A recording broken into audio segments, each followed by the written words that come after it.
you want to buy a truck, but fear is stopping you? Well, here we are in someone's new truck. It's definitely possible. We got Mike with us today. He's going to share a little bit about his story and his success. I know you've been through a couple trucks. There's quite a few. In a positive way, not Absolutely. not because he's breaking them or anything.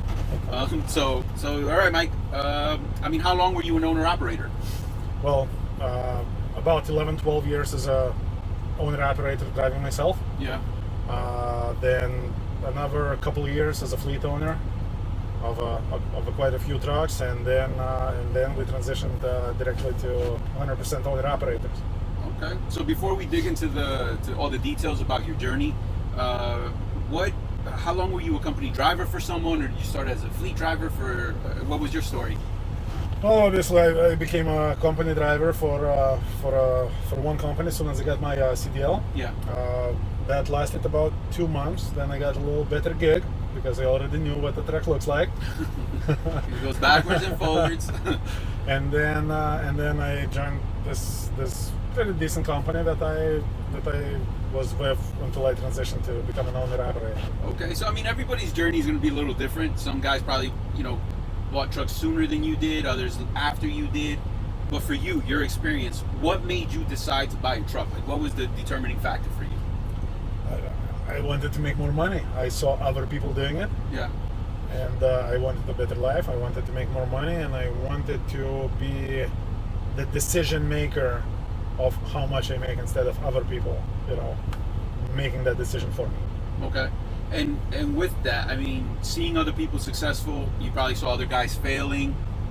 Was there doubt in your mind about what you were about to do? If so, what were they? How'd you overcome them? Absolutely. I really, really, really wanted to do it, and I was really, really, really afraid to do it. Yeah. Because remember, back then, when I bought that truck, that was the single largest, thing that I ever had, the most expensive thing. And that was a big deal. That was a huge investment. And, I kind of was bugging my back then operations manager at the company that I worked at as a driver. Like, hey, John, do you think it's going to be all right? Because I'm thinking of buying a truck. And, do you think we're going to be busy or not? Because that was a good company, but we mostly did dedicated stuff. Right. And dedicated is extremely seasonal. We had 3 big customers. And if the customers are busy, you're busy. If the customers are slow, you're slow, and we never went past that and looking to explore spot markets. Okay, so after getting some advice from John, and probably Well, soaking... actually, John didn't give me advice. He was just like, yeah, buy a truck, man. Everybody else does. Well,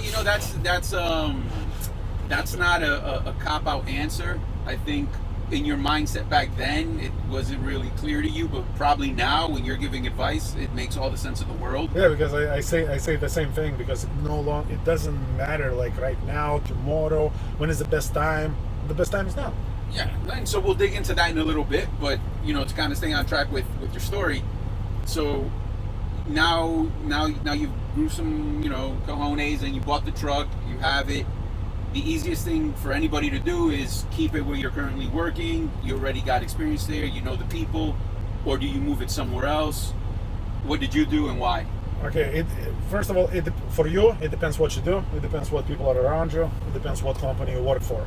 For me specifically, it was a little different. I was gonna put my truck at the same company I worked at with John, and I did it because, again, we did those dedicated lanes. And again, if it becomes slow, as a brand spanking new owner operator, I could not afford no slow. I had to make it happen no matter what. So I went to work for a different company. I took a pay cut, quite a big pay cut. But the difference between the company that I went to and the old company was that even if I'm making less money, I'm calling the shots, which means they had so much work that I was able to make whatever money I wanted to make, as long as I'm willing to do the mileage and put the work in. And so, just for the guys who are listening and is new to them, when you say pay cut, you mean per mile, not necessarily at the end of the week. Yes. So I took the pay cut of inconsistent pay per mile. Yeah.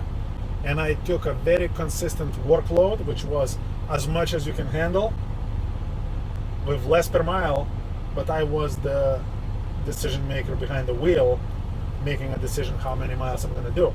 And I was able for the first 6 months, one Cali from Midwest a week, back and forth, never missed a week. Dedicated.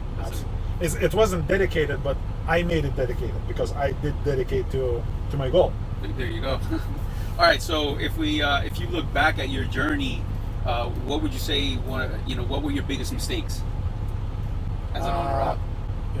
Right at that 6-month mark, Yeah.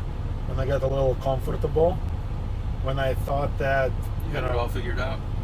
Yep, that's when it kind of went a little downhill from there, because right at that moment, you're no longer at fear, so you're kind of slowing down in your work, and that mostly was the biggest mistake, because instead of actually focusing on continue on making the money and pushing forward, I was so busy figuring out how to make more money, and the equation that I have to be driving to make that money was not in the equation.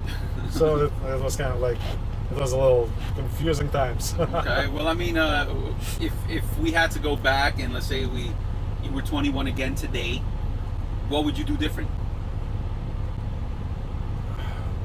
What would I do different?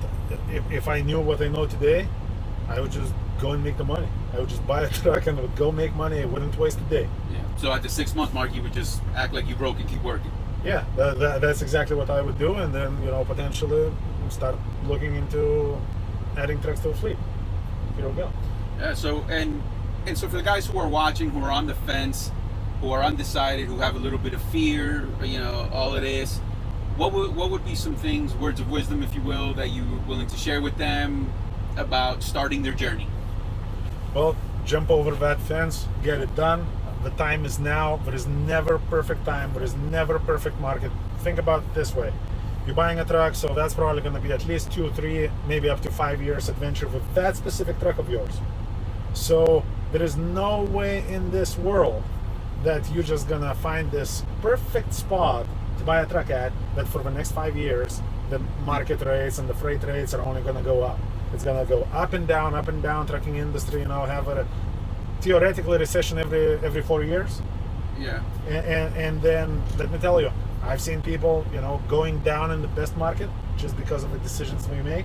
And I've seen people, expanding and growing and making things happen in the worst market. It's all in your head. Well, someone's going down, someone's going up. Absolutely. Someone goes down, the opportunity for other people open up.